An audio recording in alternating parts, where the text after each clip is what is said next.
Welcome to TVUG for July 2021. Tonight's session is a practical guide to SQL Notebooks presented by Deborah Melkin.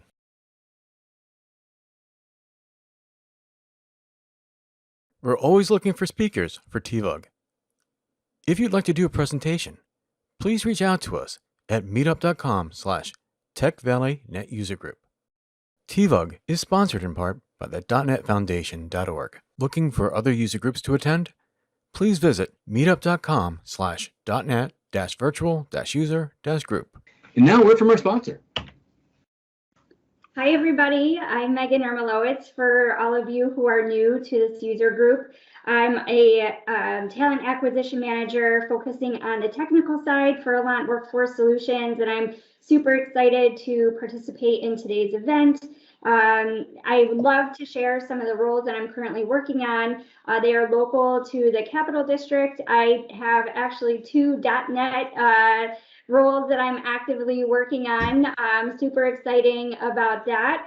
Also, with these two roles, they are open to remote, just as long as you're able to go on site for their sprint meetings once every 2 weeks. So if you're interested, hit me up, learn more about that. And I also .NET is a Python software developer role that I'm actively working on, also local to the area. So obviously each time we meet, I do share the tech roles that I'm currently working on. But if you have any questions or if you know anybody, feel free to reach out to me directly on Allant or LinkedIn. I'd be happy to connect roles with you or help you any way that I can. So thanks, Chris, for the opportunity.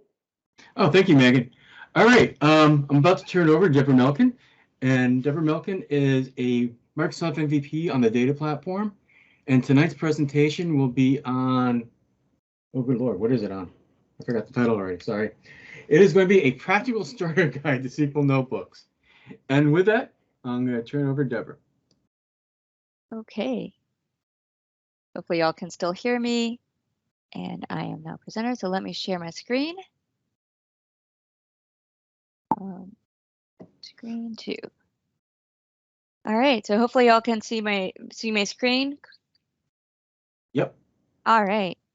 So yeah, so thank you all so much for having me, and thanks, Chris, for the invite. I'm really excited to be able to present virtually. I'm not that far away, but I'm excited to do this. I like this. I like talking about SQL Notebooks. I think they've got a really cool functionality and there's some really cool stuff you can do with them. But again, when I came up with this session, it was really more of a, I really want to learn how to use SQL Notebooks, but I don't have enough time to figure it out at work either, because there's always so much tech that we learn, but it's so hard to fit it in the day job sometimes. And we know it's going to help us, but we just, it gets a little difficult at times. So really what this is let's figure out how to work together. So what we'll do is we'll kind of take it from I've got problems I need to solve, or I'm just learning this interface. How do I figure it out? And that's really the approach that I want us to play with today. So for those who don't know me, my name is Deborah Melkin. I've been working as a data professional for over 20 years now. It's scary to think of that number, but it's true. I mainly work with SQL Server. I've done a little bit with some Oracle or MySQL, just enough so I can do some damage, but I'm mainly in the Microsoft SQL Server data platform area. I've done a little bit of work with data marts and warehouses, but again, mainly a transactional database. So I deal with like the day-to-day transactions. I'm a board member of the New England SQL Server User Group. We are the SQL Server Microsoft Data Platform user group based in the greater Boston area, so I'm kind of the suburbs of Boston. I am an IDERA ACE Class of 2020, so IDERA has a lot of different software to help the database professionals, and they also support up-and-coming speakers as we're coming from regional to more national and so on and so forth. So I'm very thankful for them to have this opportunity to support speakers like me and so many others in the community. I'm a Speaker Idol winner of 2019. So every year there's a big Microsoft Database Platform conference, and there's a speaking competition, and I won at the last in-person event. So it was really exciting, and so I won bragging rights, so I like to put it here. And as Chris mentioned, I am a Microsoft MVP for the database platform. It still feels new because it was last November, and I'm still very humbled and very honored by that. Couple random facts. These are really kind of the important stuff to know about me. I'm the alto section leader in my choir. I do bluegrass jams regularly. Luckily, there are so many people who are vaccinated now. We can actually start doing this in person. So being able to make music with other people has just been, we've all missed it so much. Been learning guitar, and I have a mandolin I've been neglecting trying to learn. And I'm kind of a musical theater geek. So, you know, that's really the important stuff to know about me. So what are we going to talk about today? We know it's SQL Notebooks. So we're going to kind of take this into two parts. One, we're going to start getting to know what the SQL Notebook interface looks like and kind of figure out a little bit more about what it is and how we want to use it. And then I've got a couple different use cases of how we can kind of deal with that. There are definitely some different things that we can do. So I'm not going to do a lot of slides. That's kind of unusual for me, but we're going to spend our times in demos. So the first thing to know is, where can I find SQL Notebooks? Well, I mentioned I'm data platform specific. So my first place that I'm going to go is I'm going to go to Azure Data Studio, and I'm going to be using notebooks from there. And this is the main place that I'm going to be working from today. Now, I know this is a .NET user group. So the cool thing is Visual Studio Code, VS Code, has a little bit of notebooks there too. And I'm going to show you a little bit. They're not quite called SQL Notebooks, but we've got some of the same capabilities. The good and bad news is I was hoping to do everything through Azure Data Studio, but of course, last night I started playing, I started updating things, and all of a sudden certain things stopped working. Hopefully that's not going to be an issue. Most of the things that I need to be able to do, I will be able to do here. But the cool thing is I can actually show you a little bit of the Visual Studio, the VS Code stuff, and it's not, there's still things that they're working on with it for VS Code, but I can kind of show you where they're going with it, and I'll have lots of resources available for people later. So, but let's kind of get started with Azure Data Studio and our SQL Notebooks. So for those who aren't used to it, this is kind of what the interface looks like. There is a lot of stuff over here that we can do. And this little icon here gets us to where the notebooks are. In my folder, I've done this presentation before, so we'll see some other notebooks that I've done in past, but these are kind of also stuff that we'll be creating together today as well. So you can see all sorts of things for notebooks. There's some notebooks that are provided to you from Microsoft when you download it. One important thing about Azure Data Studio is you can do it as its own install, but if you install SQL Server Management Studio, I think it's 18.9 or higher, Azure Data Studio will be installed along at the same time. So the cool thing is, if you're used to Management Studio, Azure Data, it's not a replacement for Management Studio, but it is a new piece of function, a new interface, I guess we can call it, or a tool that you can use alongside of Management Studio. And we'll get to a little bit more of that later. So we have our notebook interface. We have ones that get provided by Microsoft that they give to us. And you can also pin your own notebook. So if you're using them frequently, you'll have access to them there as well. I'm going to point out a keyword, Jupyter. So Jupyter Notebooks are something that's also used. I think Python is really one of the big areas where notebooks got really popular, with data science. So these are Jupyter Notebooks that we're using. You can also see from the extension from the books that I have open, JPYNB, Jupyter Notebooks. So it is based off of that technology. So we are using the same concepts. So if you're familiar with Jupyter Notebooks from working with, let's say, Python, you're going to be really familiar with it when you're working with it for SQL Server or any SQL Notebooks, because I believe you can do connections to other database platforms, something like I haven't tested to see if you can do Postgre. I know you can connect to it through Azure Data Studio, but again, there are different connections that you can use and different things. But for today, we'll be doing SQL Server. All right. So that's kind of enough, a little bit of that about the background. But really, when I have tools like this, I want to dive right in. I want to figure out how stuff works. And the cool thing about notebooks and why I like them and why I think they're a good thing is what you're kind of starting to see on the screen already. You can see a bunch of text, and then you can see these cells. And so essentially what we're able to do is we're starting to document our code and as actual documents, usable documents alongside and intermixed with the two, but have our code that's runnable at the same time. The other thing is that runnable code, we can actually save off later and use it. So some of the functionality and what we can use this functionality for is really cool stuff, and there's a lot of advantages to it. But let's start by examining the cells. So that's what this first notebook is we've got cell behavior. So the first thing we have is, I'm able to create a document. What is this notebook for? And then we can talk about things like modifying text, because I've just got a wall of text here. But if you notice, I've got headers, I've got bold. Wait, what's going on? I can format my text. Think about if you had a regular SQL script. I've actually got one open over here. We'll play with this later. Actually, let's open this. Well, we'll come back to this in a second. But again, you can kind of see this is your normal text and you got your comments and stuff. But if I had to hand off my code to someone else to run and use, this is a lot prettier, right?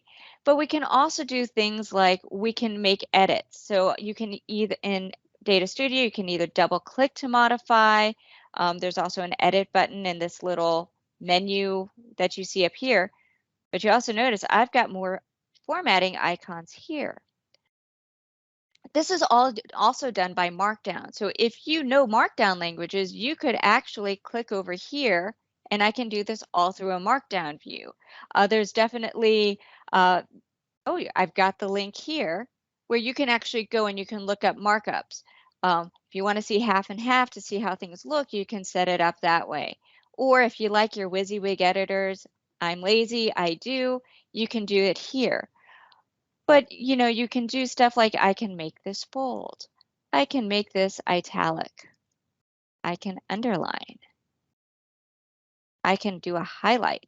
So now I can go out of my text and I can see, and so someone coming in to looking at the notebook can see all the different things. I've got a hyperlink here. So again, I had mentioned that if you wanted to do more with lookups, you can do that. Oh, I forgot. I can put images in here. So let's say I've got my images folder over here. Do I have anything interesting? Let's just take this random thing here, and I'm going to take a copy of this, and I can paste. Oh wait, I have to open it and paste. See, this is why I do this sort of thing. I have to open things and paste. This was the error that I got last night because I needed to update my PowerShell in Azure Data Studio. And hey, look, I can now save this image. There are probably more fun images we can do, but again, this is just kind of a starting point, something we can do, we can save, and now I've got a random image that I can put in. There's some great ones from Microsoft that they show doing this, and there's one of like some funny little animal that's cute. But again, you can do whatever sort of images. If you're doing this for a company, you could put your logo in here. But again, it's cut and paste, and you now have an image that's available to you, as well as a nice highlighted thing. So you can really do bullet points, again, all sorts of those fun formatting things that you need, you can do. Maybe you want steps and you need people to have it in a particular order. But again, I've got stuff where I can, do the different headers and whatever I need my formatting to do. Have fun with formats. They're available for you and you can do things with them. So that's kind of the first thing to note in terms of these are what are known as the text cells. And you can add cells. You've got a button up here where you can add a code cell, a text cell. You can move them around once you're here through these buttons. I can also convert the cell. If this was code and I had it as text, I can convert it to the other type. I can insert cells above and below, whichever I need. So there's a lot of different things I can do here. And this is also the edit button if I didn't want to double click into it, and then I can do that and I'm done. So again, it's kind of the basic format of a text editor, but again, you've got some of those extra things that you want to do and other options. It depends on how fancy you need to get with your text in your notebooks. But really, we're here because we want to see how this works. Okay, we've got our documentation, which, believe me, we all like documentation. We want good documentation, but we also want to be able to run code. So the next question I would want to know is, how does the behavior of my cells work? I'm used to using Management Studio when I run my code. So I've got some SQL scripts I want to test to see how it works. So the way to think of each text cell, I've got my note here, is that, I'm adding my code and see an SMS. So let's see how it works. So the first thing is I've got this first cell here. And if I hover over this arrow, I can run the cell. If I click in it, I can hit F5 and that will also run. So I'm going to run this. Now, one of the other questions that I have is, Deborah, what database are you connected to? So this is also one of the things that you have. What type of code and how does my notebook know what I'm connecting to? The first thing that gets up to this kernel here. And in Azure Data Studio, you have a couple different options for your notebook. You have SQL, you've got PySpark, Spark, Python, or PowerShell. The notebooks I have up in here are for SQL that I have open right now. And also it's what am I attaching to? And right now, everything that I'm attaching to in my notebook is going to be to that same SQL Server instance or my same database connection. If I want to change it, I can hit Change Connection, and now I've got my different connection strings. So you can see what I have available.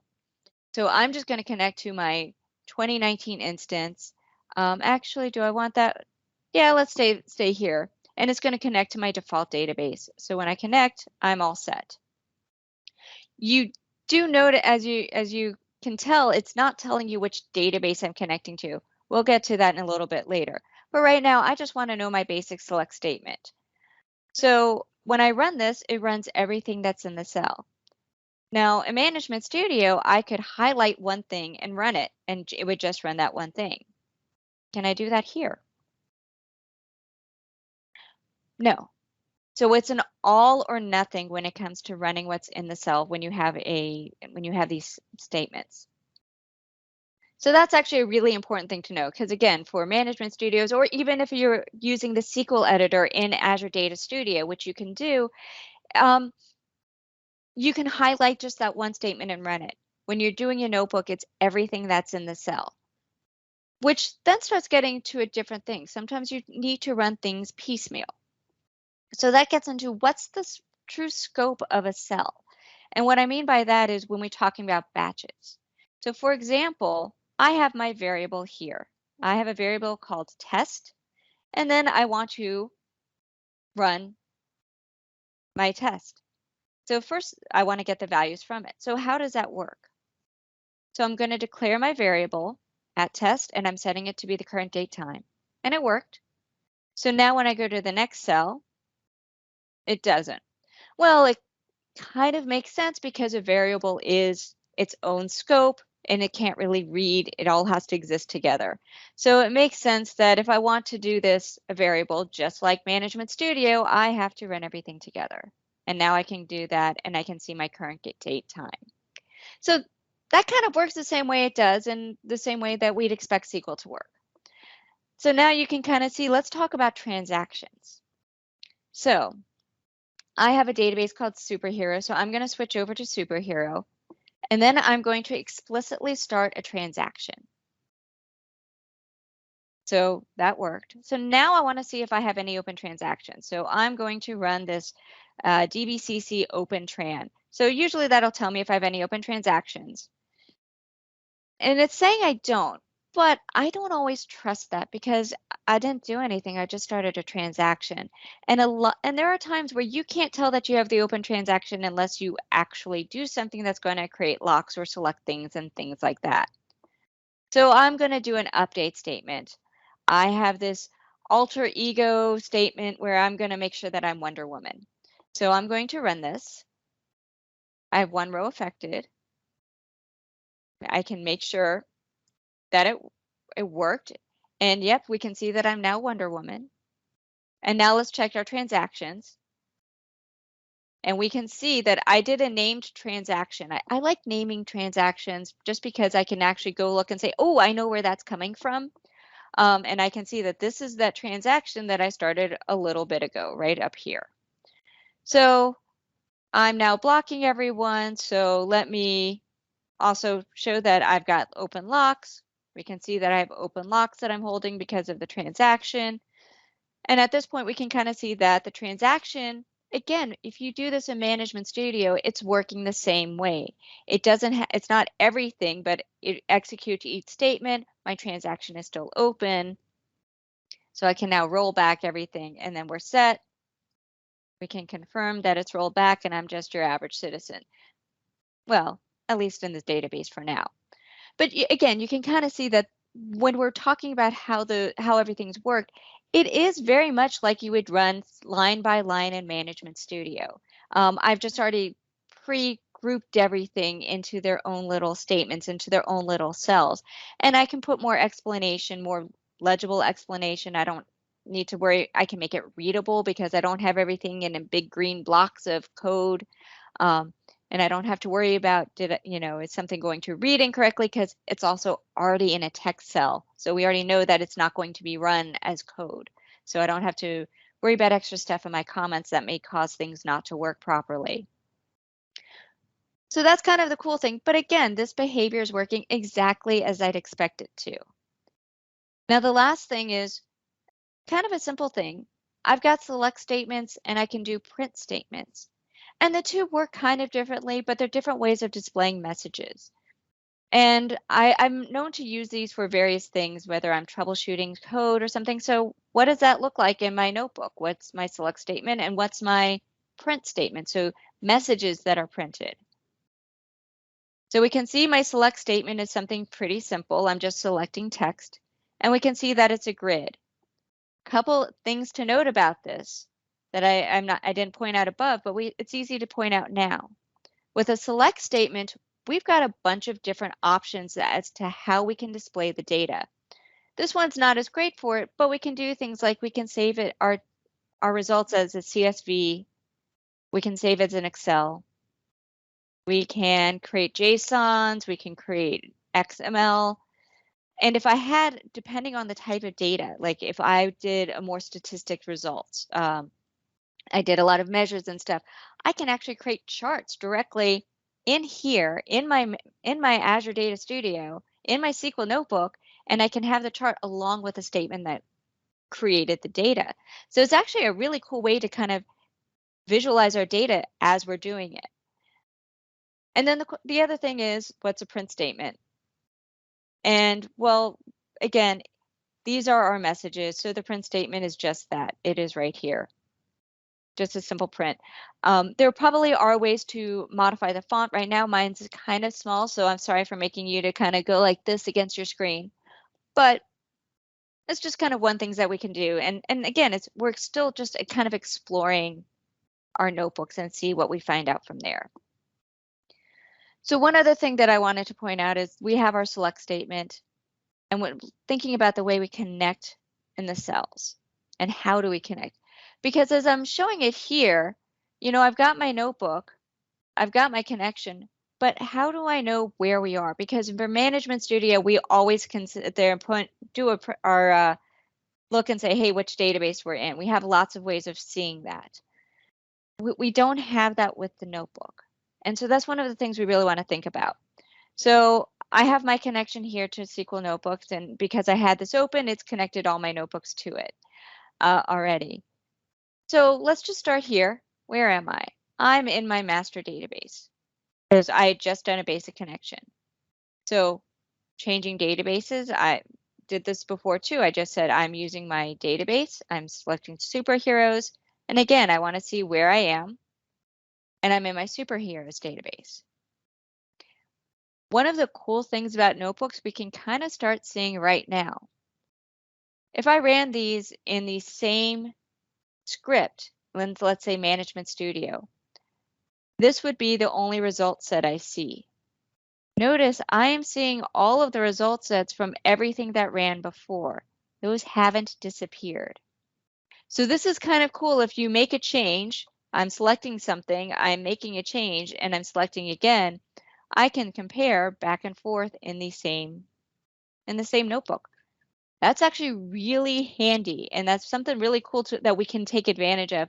And it's actually one of the things why you'd want to use SQL Notebooks if you do these sort of things often.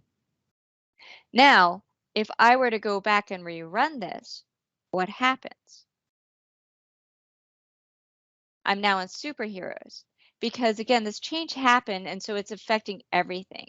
And I think that's an interesting behavior because if I wanted this cell to always be against master database, I have to be very careful if I switch later in the notebook, if I go back to a cell above.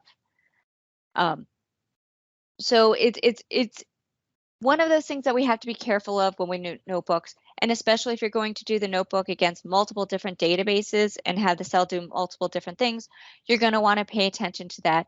And you may want to make sure that you have this use database either in the cell if you need to make sure that that particular cell is run in that particular database. It'll be something that you'll want to watch for as you start to work with notebooks. So at this point, are there any questions?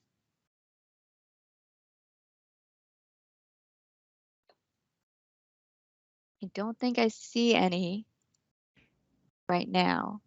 If I look over here, it's because that's where my chat is. All right, I don't see any questions, but again, if you have any, feel free to put in chat. I'm happy to answer any questions that I can. So now it comes into, we're talking about SQL. You know what, I'm going to shift and I'm going to keep going. Let's keep talking about this and then I'm going to switch over in a little bit.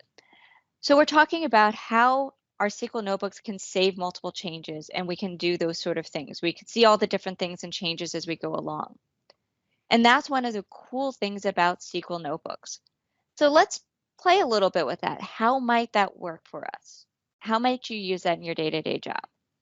Well, one thing I can see is if you have stuff that's repeatable, creating a run book, for example. A lot of people have issues where if you've got an ETL load, for example, like we have here. And if there's common things that you have to troubleshoot to make sure that things are working, you may want to, that script that you're constantly running, you need directions for, you want to make sure people are following these things. SQL Notebooks are a great way to create a type of runbook for those different scenarios. So right now we have one for troubleshooting an ETL load. Andy, the intern, has helped out with this one. He's been keeping track of our ETL loads, but lately we've been getting the same trouble over and over and the same things are being reported. So note, I've got a note. The developers want to see the results, so they request a copy of this file is made and saved in our client folder along with the results so they can determine if it's a problem. Right here, this is also the other really cool thing about notebooks, is you can save them with the results right here. I'm going to go ahead and make sure I've got all the results cleared. And the first thing I'm going to do is I'm going to save this off. I'm going to save my notebook. I'm going to create a new folder called Tech Valley User Group. And I'm going to save this script here. We're going to call this results. And I put the date on it because, you know, we need to see when these, whoops. I named it wrong. I'll fix that later before we check that in. But we can put some, you know, maybe that's some code. We'll go with that, right? We'll just say that. But again, I've saved my notebook as something else. So what we're going to do is we're going to save all of our results and we're going to be able to look at this later. So the first thing that we want to look for is our loads have been getting bad dates. So first thing we want to find are there any history records outside of the year 2020? So because January 1st is when everything kicked off, and so we don't want to see any records between then and now. So that's the first thing. So first I've got my select statement, and I need to connect to a database. This one right here I should be able to connect to. I have this preset. That's actually a cool thing, having these things preset. My database, I can hit connect. It runs. And yeah, I've got some records that don't belong here. So we're going to come back and want to examine those. So now I want to see if there are any load errors. So that's my next thing here. And I got it all documented. This is what we're doing. So I can run, and I've got a couple different things that I need to pay attention to. We've got error timestamps. We've got what this the data that's being brought in that we're supposed to parse, and we have description of the error. This is a superheroes database that we're loading, and we've got stuff like mismatched values. We have people who don't exist. We have good deeds that don't exist that we need to record. So we should kind of start figuring these out, right? But now we can see what the raw data is, so now we can start figuring out what the logs are. So now we've got this first one here. This one should be a pretty easy, person not found. So we see what the records are, and there are a couple of different ways that we can translate this to figure out what happened. Things, common errors. Oh, look here, we've already said what those common errors are. Name is backwards, so the file needs to be fixed, or the person may not exist altogether. If so, we've got to, go through, hey, look, there's even directions as what to happen if you find that there's problems. This is great. So first I'm going to pull up my log for the description. I've got my records here. So now I can create a statement to say the names are reversed. Yep, I found one here. Its name is reversed. That's why we can't find the person. I exist. My data is just wrong in the table. So we're going to need to go fix the file so then we can re-import the load. So now we can say, all right, well, what if someone's not in the database? So I can run the statement. And now I can see, yep, we have a person who doesn't exist in the database. It's going to be this first thing because we know our files well enough. So now we need to create a ticket, so we need to add someone. Okay, but that's weird that we're getting a file, someone's not there. So who do we have in the database? We have a bunch of different people, but hang on a second, our data's dirty. I mean, these don't look like real first names. Did we get test data? Oh, wait a minute. I've got a note here. We have a client who has known bad data. So we can actually see that in our notes as we're going through the run book. We see this is off. We want this is run. We can tell if the client has that bad data we're supposed to do. Oh, hey, we already have permission to remove those records. So now we need to know what we want to do to delete them. And in fact, because we do it so common, you don't even have to write the statements. I have it here for you. Just because we like to confirm things and we're going to save this, we're going to prove that those records existed. And then we can do our delete statement to show that we removed them. So now we're starting to troubleshoot, and we're documenting how we've troubleshooted and that we've made sure that we can walk through each step to make sure that everything is there. Now, we had another one about good deeds not found because, it says superhero database. We need to record the good deeds that occur, right? So now let's do a set list of the good deeds that we have. These are the ones that we are supposed to have in the database. So now we found records where they said the good deed didn't exist. So we're going to go take it from the error log, and we're going to see if there's anything that's kind of confirm if that one is supposed to be there. So I've got my statement. Again, I don't have to figure out anything. I just have to know that it's there. Well, the good deed that was supposed to exist, it should be there, but we're not finding it. So that's weird. If this is supposed to be here, oh, well, let's make sure our table is populated properly. So let's just do a quick lookup, quick check of our lookup table. Wait a minute. This data does not look good. I mean, those are duplicate. Wait, steal from poor give to. hang on a second, that doesn't look like a good deed to me. But there's also lots, embarrass hero. Yeah, so there's some problem with our data here. And at this point, we've got a documentation that stuff is off. We know this is not good. So as I've already saved this off, I'm just going to save this and put this aside. And actually, hold on a second. Let me show you. I'm going to close that, and I'm going to go and I'm going to open, whoops. I'm going to open, no, not that notebook. Where's the one we just created? Let me open my file. I'm going to go in here. I'm going to open the notebook we just saved off. And if you notice, everything that we run, the history of everything that we ran is here. So this is one of the cool things about notebooks, is being able to save them and being able to save off the results. So it's one of those things, if you have a run book, and as we were showing, you need to do things step by step, each time you run it in something like Management Studio, you'd have to, I ran this, stop, save it off. Hopefully it saves off accordingly. It saves off well and you can open it easily. Then you have to go back, run the next thing. You've got the next result. What if you ran two, and then trying to match things up side by side later, it's kind of a pain to do. But because we can save it off, we can open it up and we see all the steps that we did. We see the times, how long it took. We can, this is pretty cool stuff that we can capture as we do run books, as we're troubleshooting, especially if we're having these problems over and over, or we need to do things step by step, but save the differences along the way. So that's one use for it. Another use, how else could we use this sort of thing? So another example that I thought of is troubleshooting a stored procedure, because who doesn't have to do troubleshooting, breaking things out, testing things back to back? Was this the right result? Is this the right result? Does it work with this one? Does it work with this combination? So on and so forth.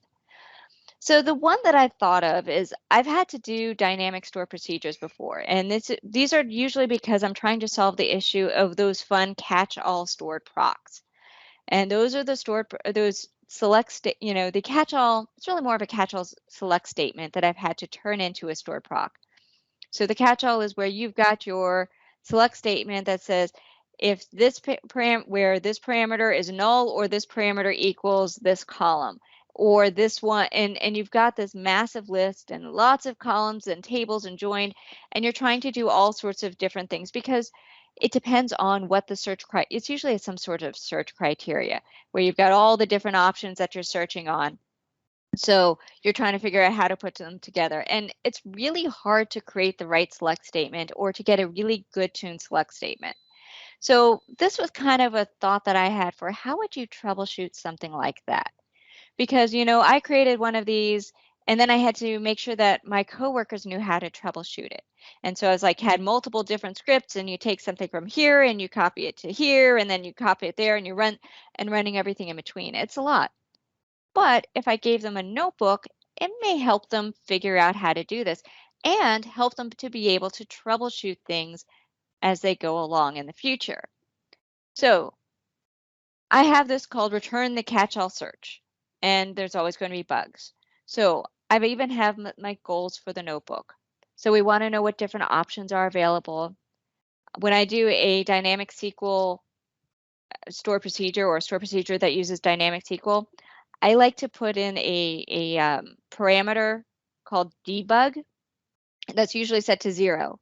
But when we're testing it in the store procedure like this directly in SQL, I like being able to set it to 1, so that way I can have it display what my code is, because I want to see if something was put together properly. It's a great way to say, this is what I actually wanted it to do, and it actually is working that way. But it's also, I'm setting things up so I can fix things or add new functionality and figure out a way to test it, because these things get really complicated and really messy. This example is much smaller, but you can, as we go through, you'll kind of see how it does that along the way. So the first thing I want to do is I want to run the query displaying all the options that are available. I keep the debug option hidden by default. So I'm going to run this.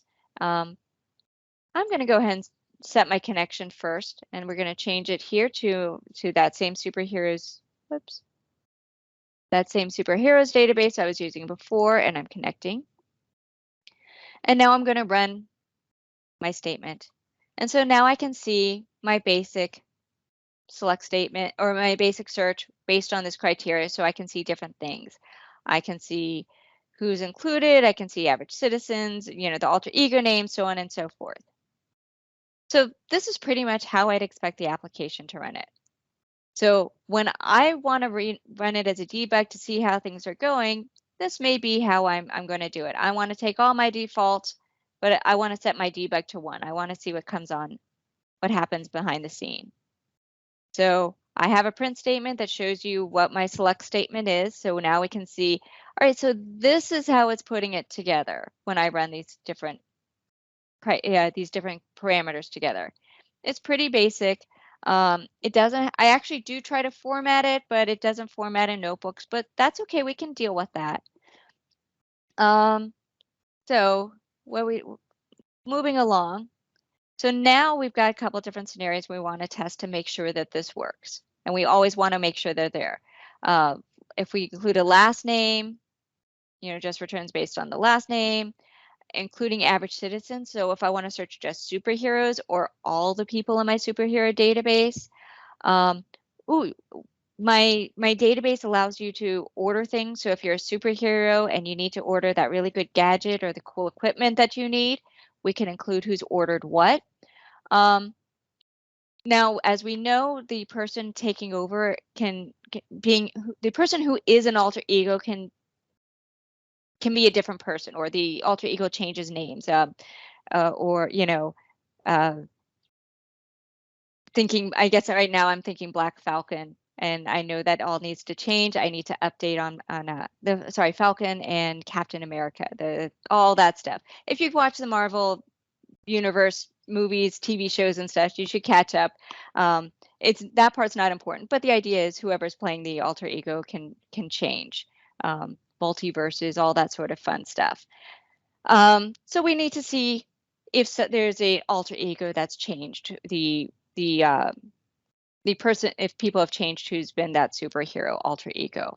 I guess that's the best way to describe that. Anyway, so first, let's start running queries. Let's test for that last name. First one, I have a last name set. It works fine. I'm pulling back the person I'd expect. So now I want to include everyone who's listed as an average citizen. And let's also run to say, nope, I don't want to include the average citizens. So I'm running both of these at once. And look, I can get both my results, and I can see those here. So everyone including average citizens and everyone who has an alter ego. All right. So now let's do something, everyone who's include orders. So if someone's ordered something, we can include those as well. And we can see that I owe $356. So, again, just another basic query. Is this returning as I expected?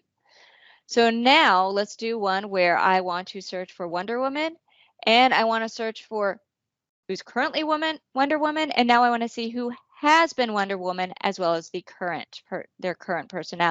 current alter ego. And note, I have a specific note about what the requirements are. It should display their current alter ego name. So if we run this, the first one we can see, I want to see who's Wonder Woman now. And this next one is everyone who has been Wonder Woman. But right now, I'm not Wonder Woman in the database. You can see here I'm an average citizen. So clearly something's not working. So now we get to troubleshoot this. So how do we troubleshoot this? Well, first thing, this is why I have my debug, because I can't see what it's pulling together. I know it's dynamic SQL. So I'm running, and right here I've got my select statement. So now I can take this and I can start troubleshooting. In fact, I've got directions. Take the text that was returned, paste it here below. So I'll want to do some formatting, because this is, like I said, my formatting's not kept in here, and I'm not a huge fan of that, but we have enough where we can see what it's doing. And this one's pretty basic enough where this will work. And now we can start doing troubleshooting.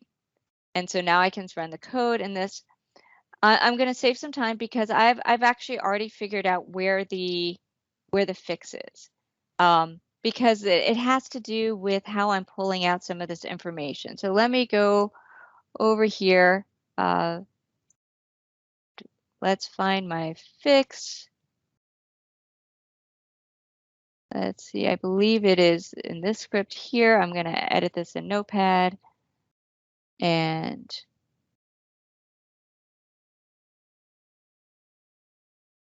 I believe this is what we're looking for. And the cool thing is I've got test right here, so we can confirm.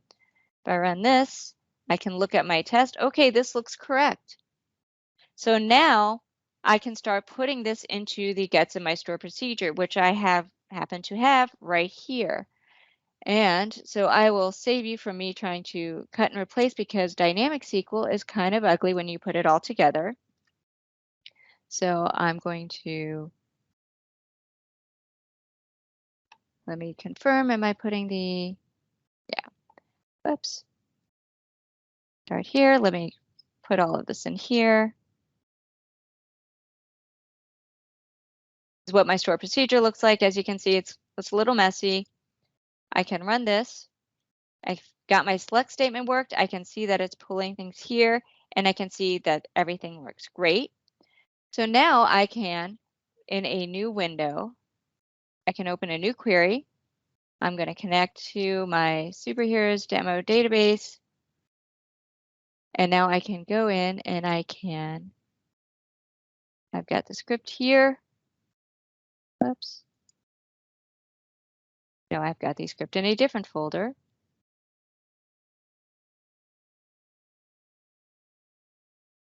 So this is return the,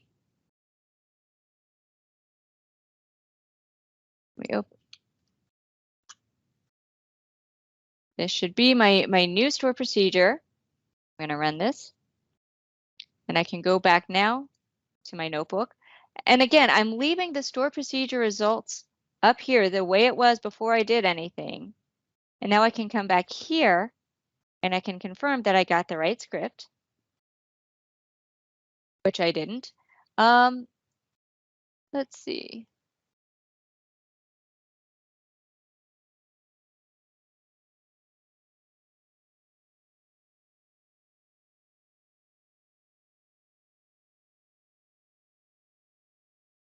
I can fix that right here because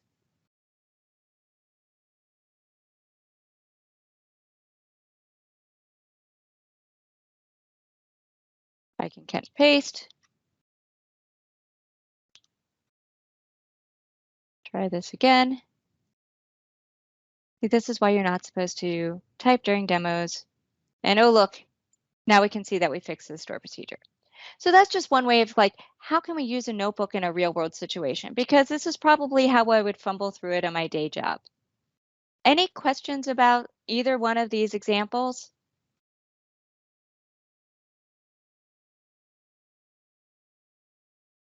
All right. If you have any, feel free to put them in chat. Make sure, let me know that you're still following along. So one of the things that I wanted to point out is we've been working with SQL and we've been using that as the kernel. So I mentioned earlier, I made, kind of blew up things on my machine last night. Well, one of the things was I wanted to talk about PowerShell because you can do different things in here and you can change the kernel if you'd like. Well, one of the things that I kind of had trouble with last night was I decided to update things because that was a bad idea. But one of the cool things that I wanted to show you with SQL Notebooks is I'm showing you this from Azure Data Studio. I mean, I'm a data platform person. This is where I live. This is where I work. But these days, if you're working with a Microsoft data platform, and especially with databases, one of the cool things that you want to be doing is you may be working with things like Python if you're doing analysis. But PowerShell is another really big thing in the SQL Server world right now. It's used to manage so much, and there's these great tools, the DBA tools, which allow you to do so much different things. But really, PowerShell is very powerful. It's a command line prompt. And being able to do it with notebooks is pretty cool too. The other thing is right now with SQL Notebooks is every cell here is against the SQL kernel. So that's everything has to be SQL. And one of the cool things is if you have to work back and forth, I need you to run a SQL script. I need you to run a PowerShell script. I need you to run SQL. But now that we have this, I need you to do something and run something in Python. We can't quite do that right now with Azure Data Studio. And I'm saying the words right now because it could change. There are changes to Azure Data Studio every month, and I keep on track of that. But there are definitely some of those limitations. One of the things that I haven't mentioned yet is you'll notice I just have the results. One of the things that I can't do is if I was performance tuning, I actually don't have options to do things like save off the execution plan that's running. I could probably do a show plan and then be able to parse the XML, but I can't save that here. That's still not available. But these other kernels and some of those options, my machine's having trouble right now, at least in Azure Data Studio, but we can still do that another way. And I wanted to show you this because I know y'all are a .NET group, and I think y'all would appreciate this. But there's a new type of notebook that you can use Visual Studio and VS Code for, and it is called .NET Interactive Notebooks. So let me switch over and pull that up, and that's over here. I had to change colors so I can understand there's a difference. So what I had is this is something I wanted to show you earlier, and that's using PowerShell. But I'm actually doing this from Visual Studio Code. You'll notice the look and feel is really similar to Azure Data Studio. That's because the same code base is the same. So behind the scenes, the two tools are related, kind of like Management Studio came from Visual Studio. Azure Data Studio shares a lot with .NET Interactive, with VS Code. And so now we have these different type of notebooks. This is still pretty new. It's been around at least a couple of months. They're still making changes to it. And you'll notice that right now there's a lot of stuff that's the same. Couple things which are a little bit different. It's not quite double clicking into a cell to modify text. You have your edit the cell. Right now it's showing Markdown. There should be a way to show it visual because I was looking at that earlier, but I may have just changed something.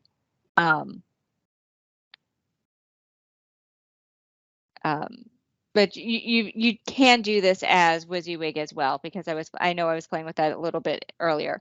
But you can do those sort of different things. But again, we've got Markdown. There's a great website that I have in the other spreadsheets, the other notebooks that'll get you to those, so you can still do markdowns. You can still do things like add pictures, you can do formatting and such like that in your code cells. It's just working a little bit differently. One of the differences is this right here, and this is setting things to .NET Interactive. So you have a lot more different kernels that are available to you. For our purposes, you want to keep the notebook as .NET Interactive. Definitely, you can play around with these things. Again, you can do a PowerShell, but a PowerShell is also based on Python. So that is one of the things when you set up SQL Notebooks is you do have to have Python installed. There are 2 steps, very easy to do. And I do have those images. Let me show you. I'm not sure why they're not showing up here, but this is why I keep all of this stuff together. So the first one is, let's see if we can get this over here. It's pretty simple. It says, hey, do you want to configure your Python runtime? And you give it a default location. And then it says, here's the dependency. Whoops, let's have that fuller. Maybe not. It says, here are the dependencies you can, and do you want to install? So it's really 2 steps. Click, it'll prompt you when you set this up for notebooks for the first time and you want to install those. In Visual Studio, you set things up for .NET. And you'll notice now that my codes, I've got options. I've got 3 cells here, one for PowerShell, or 2 for PowerShell, and I have 1 for SQL. So there's a lot that goes on to this as well. And let me see if I can clear all my outputs because I'm giving you hints already as to what we're going to see. But the first thing is, let me save that. Let's look at using the PowerShell cell. So what we would do if this were Azure Data Studio is for my drop-down kernel, everything would be set to PowerShell. So back here. So let's do the same test that we did with the SQLs. How does PowerShell work when it's broken out in cells versus maybe a command if you're using a different tool, a terminal to do your testing. So my first one here is I'm creating a test variable with some data. So my variable is now set. You can see it ran successfully. So now I want to see what's in our variable. And this actually works the same way it works in PowerShell. I usually use it through a command line terminal, and it's working the same way that I expect here that I would expect it to do when I use PowerShell otherwise as a script. So changing kernels. If I were in Azure Data Studio, I can't do this, but I'm using Visual Studio Code. And so I have set this to SQL. Now, there are a couple things that need to happen, and this is something that I'm actually having trouble setting up right now, but if you have your computer set up properly, I have not established my SQL connection. So this is one of the cool things about .NET Interactive is that it's now going to start allowing us to be able to use different code bases in different cells.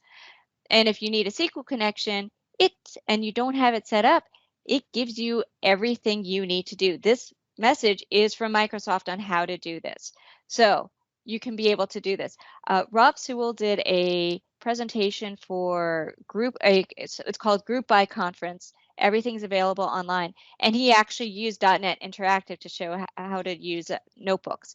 And these are the directions for doing it. And he shows you those there too. So while you can't do this in Azure Data Studio, SQL Notebooks, it is coming. It is in .NET Interactive, so that will be a really cool thing that we can take advantage of because now your run books, those things that you need to run all the time, you can run your SQL statement. Hey, do I do this? Is this not set right? Then run your PowerShell script in the same notebook in a next cell to kind of fix things, or maybe that's what you need to do to fix things. Whatever it is, we've got more interaction in a same notebook between the different texts that we need to get our jobs done, which is pretty cool. Now, if we're going to go back to PowerShell, one of the things is, what version PowerShell am I running? So I updated my version of PowerShell just last night, and we can now see I am on 7.1.3. So now we know what we're using for our PowerShell. So if it matters what version you're using because of what commands and what you're taking advantage of, it's what you have installed on your machine here, and we've got a way to check. So the next thing is PowerShell Privileges, because when I was first putting this together, I wanted to set up DBA tools. And when you're running those certain things, or certain PowerShell scripts in general, you may need to have administrator access in order to run things. So can I do that? So let's find out. So right now I have something, I did find a link somewhere to say, how do you find are you connected as an administrator? Because I'm not great with PowerShell, but I know where to find things. And this was pretty simple script to create a function to say, hey, am I the administrator? So I'm running that function.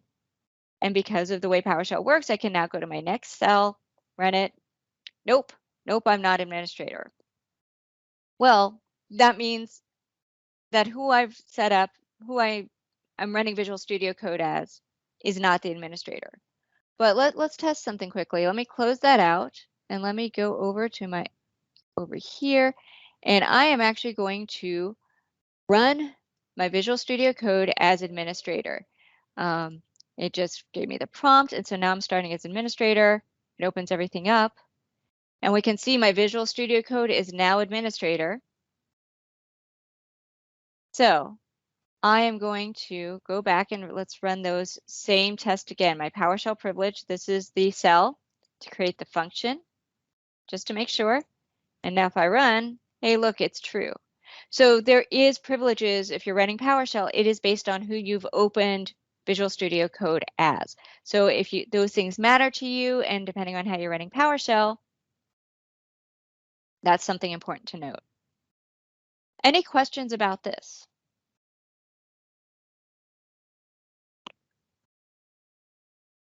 All right. So I have a couple other things that I want to talk to you about and show you in Azure Data Studio. So I mentioned that one of the cool things is that there is a Jupyter Notebook that's provided when you download. But there are some really cool notebooks that are available in the community. There is an extension for one that is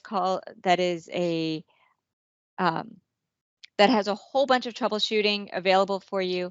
But let's see let me open some of these that I have. So one of the ones is if you're doing troubleshooting a lot, there is someone in the community named Glenn Berry, and he has created a massive list of troubleshooting guides. Pretty much any sort of SQL Server performance thing that you're looking for, he has probably created a script that we're interested in and want to find. So actually, let me, oops. So his name is Glenn Berry, and he has a series of diagnostic queries. So I'm going to open this folder, and I'm going to save everything for now. And now I'm switching over to the folders. Oops, I don't need to save that.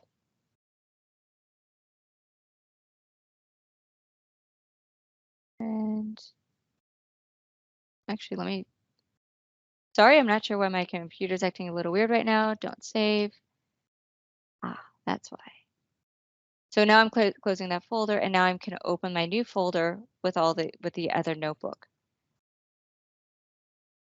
So now we have different ways to opening notebooks, and we can now see this different notebook here, this diagnostic information queries. And again, this is other ways that people have created in the community have created notebooks.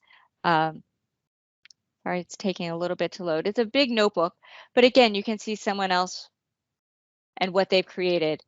And now normally this has been one single SQL statement, one SQL script, and you're going through and you're trying to find all of this stuff.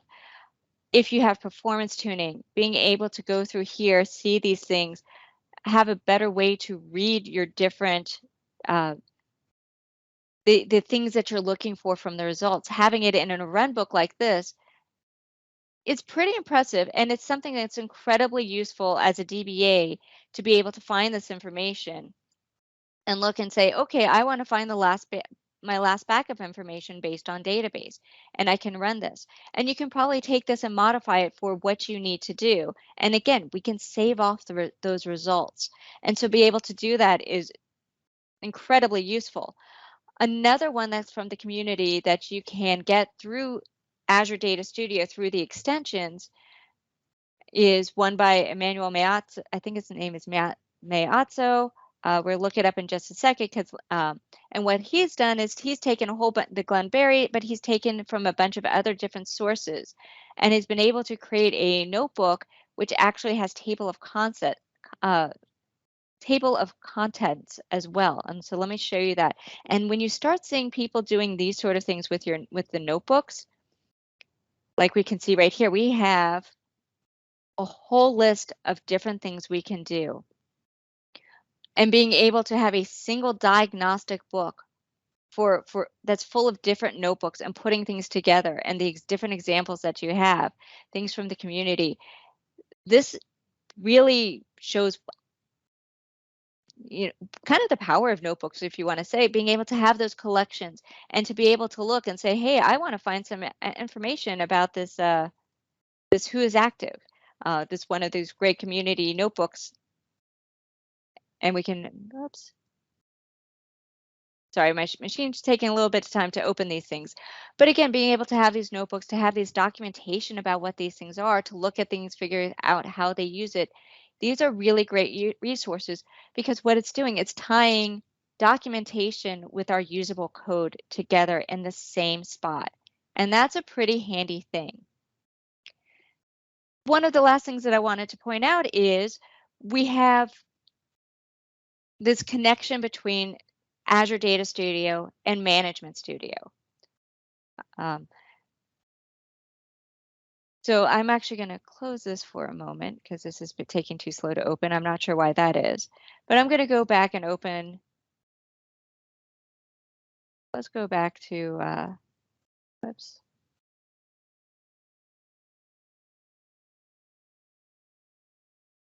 So let's go back to our notebook here and our examples. So what I was saying earlier is I mentioned that this is now available with Management Studio. So if you would download Management Studio, the latest version, you will also get Azure Data Studio. And the two are actually being able to work together a little bit. So I'm going to switch over to my Management Studio. So I actually don't quite have the latest version, but I have a later version. I have 18.6. But what's still cool is the connections between Azure Data Studio and Management Studio are still here because I do have both installed. So one of the cool things is I can actually script out my database and send it to Azure Data Studio. So I can go for my superheroes database, I can generate my scripts. I've got this wizard. I'm just I'll do tables and views for now. I don't need to worry about my store procedures, but let's select those. My scripting options. Following the wizard, I can save this as a notebook. And I'm going to go and I'm going to do, where is this? My SQL presentations. And we're going to go in here and we can say tables and views. Note, it's saving it as a notebook. I'm hitting save. Let's just keep going with the rest of the defaults for now. Getting the list of objects, printing, and I'm finished. And now I can go over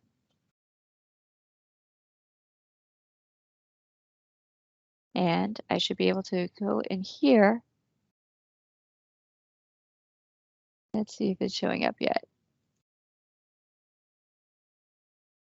I'm using the Explorer within Azure Data Studio to go through my files, and I should have superhero tables and views. And now I can see that Management Studio has created my notebook file for me.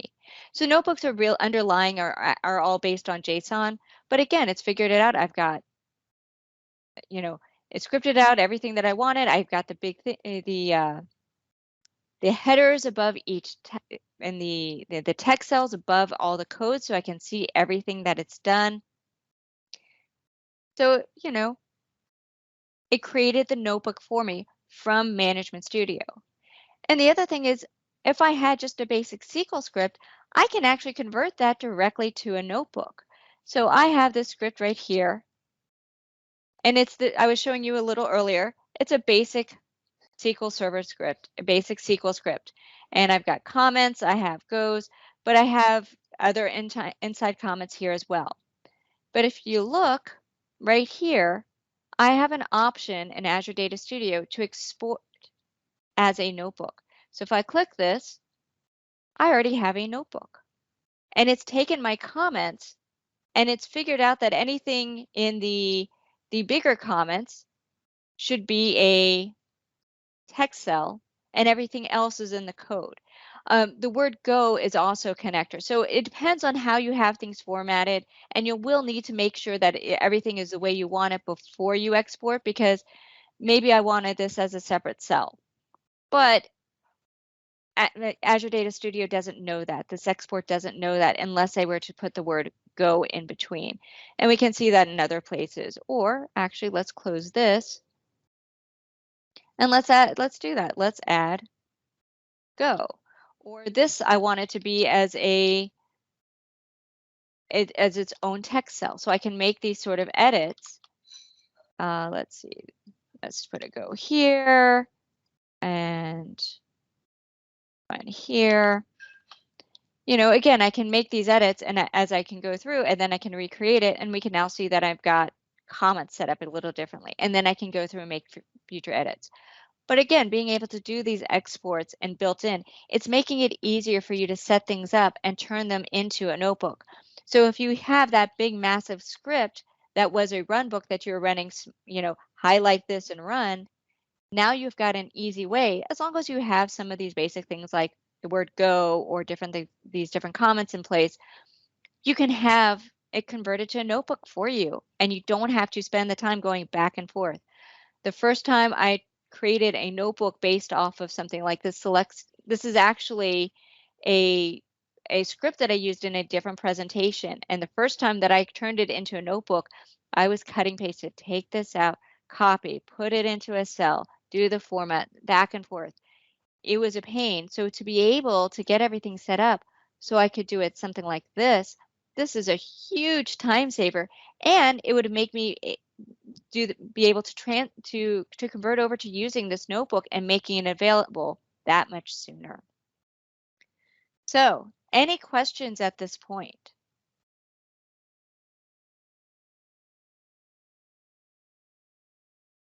No, I don't see any here, so I hope this means you're following along and getting some ideas of how you can use this and how it may work for you. So, let's go back to the slides. Oh, all right. Before we continue, and I think this is the coolest thing for Azure Data Studio, and this is one of the things that I do the most with it, is I can check things directly into source control. So I've been making a whole bunch of changes. This notebook right here, the results that we've created, I can check these in, and this also means my way of letting you know that all of my scripts and presentations will be available on GitHub, and I will give you the link for that. You can also find it through my blog as well. The other thing that I want to make sure that we do is I'm going to add that visual, the VS Code notebook as well, because that's also brand new. I just created last night for y'all. I can take these, I can say changes for Tech Valley user group presentation, and I will commit my changes. So this is being able to check in from source control, and the fact that we can check our notebooks in and use those is just a really handy thing. So getting my changes up there. Now we can finish, because now our changes are checked in. I will probably have a couple additional changes that I will add later. But hopefully this kind of gives you an idea of what we can do with SQL Notebooks, and kind of an overview of thinking about, okay, here's where things are. Here's maybe how I can start to use those, because there's some cool advantages to it. The fact that you can document, you're putting that extra pieces of documentation, better able to present that documentation alongside of the code that you need to run it. That's a pretty handy thing.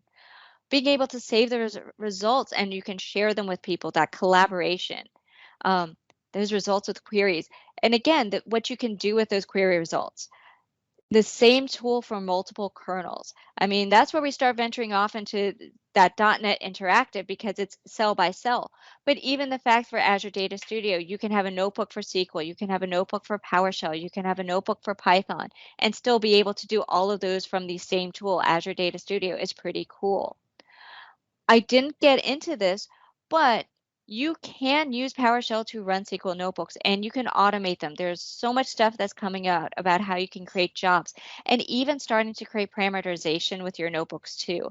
I haven't had a chance to play with those, but these are things which are available. And so if you run across needs for them, there are ways that you can do that. I started hinting at the shared resources. There's a lot of resources and shared notebooks that are available. Microsoft has a bunch on their website, and a lot of people in the community are starting to create stuff that they are sharing as well. Monthly updates to Azure Data Studio. If you're using Visual Studio Code, you'll probably notice that once a month there's an update. Same thing for Azure Data Studio. But one of the things that I am continually impressed with is the fact that the tools team at Microsoft is paying attention. One of the things I couldn't show you with .NET Interactive was something I was playing with last week, which was trying to get the SQL module to work so I could run that SQL script, and I wasn't able to do it. I put out a tweet and someone from the tools team said, hey, why don't you, we need more information from you, create a ticket. But anything like that, the team's out there and they're listening to you and they want your advice and they want your feedback if you're finding bugs and stuff. And the fact that they're paying attention and working constantly to make these improvements, it's huge. And I've got to give them credit. I don't know if other teams from other companies who are paying attention the same way, or maybe I just feel more connected and I just notice it from them, but I got to give them credit. They are listening and paying attention to when there's things that the community wants and needs from these tools. There are some limitations. For SQL Notebooks in Azure Data Studio, it's that one kernel per notebook. So it's one of the others. When you're getting to Visual Studio Code, that .NET Interactive is starting to allow you to mix and match. That's going to be cool to see how that develops. Again, it's still relatively new, so I'm going to put that caveat out there, but it's coming, and it's one of those things that people have been asking for, so it's kind of cool to see. If you're doing performance tuning, and that's one of the things that you need from a run book, you're not going to be able to save off the execution plan in your notebook. A lot of database professionals would love to see that, because as we're trying to find the problems, being able to get those execution plans, it's not just that, this query is taking a long time. We need to see why. We want that execution plan, and we just don't have that right now in notebooks. I don't know if that's planned, but it is one of the bummers if you're doing performance tuning and you want to use notebooks. You just don't have it. And of course, it's a new tool and it's changing. So you're going to always have to keep track of that. So it's kind of a limitation, something that you're going to want to pay attention to. As I said, there's a whole bunch of references. This one is the Glenn SQL Performance, is where you can find the diagnostic tools. The most important things to start with, the GitHub for Microsoft for the Azure Data Studio. They have a link here to a bunch of their samples, so you can see how other people's are using notebooks. I have a link here for automating SQL notebooks. There's a whole bunch of different things that are available. I also put in 2 references dealing more with .NET Interactive. One, this blog post right here, it talks about getting it set up initially so you can actually do SQL with your .NET Interactive notebook. This is a YouTube of a presentation given by Alan Yu and John Sequaro, I think is his name, both from the Microsoft Tools team, talking about .NET Interactive, probably a lot more of the history of how notebooks have gotten involved, and kind of their thought process about how they're building notebooks into these tools, including Visual Studio Code. So if you're interested in that, definitely watch it. Any last 2 bits for resources. If you are in the Microsoft SQL Server community as well, there is a SQL Server community Slack channel, and there is a channel for that. Also Twitter, Azure Data Studio. Again, as I said, the tools team at Microsoft is listening, so whenever there's stuff and you need help, they're actually pretty good about responding, and I think that's one of the things that makes this tool something that, even as I struggle with little things that I have over this past week, knowing that they're listening and knowing that they want us to use the tools, and they're very active in that. And I feel like I've drunk the Kool-Aid by saying it, but I think it's a really good thing. So, any other questions at this point?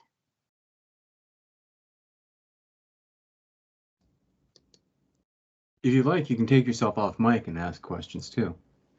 Yes.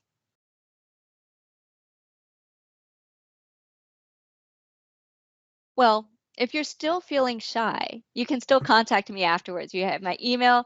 I am on Twitter. I do try to reply. I have a blog, Deb the DBA. So again, I am mostly my database focused. So hopefully you can find some interesting things there. I will be making everything available on GitHub, so you can see the notebooks that I've created, and hopefully you can download, play with those. And you'll have access to be able to download the database that I use, so if you wanted to play with that yourself. So feel free to contact me if you do have questions that come up later. But otherwise, thank you all so much for having me, and thanks for coming and spending a Tuesday evening with us.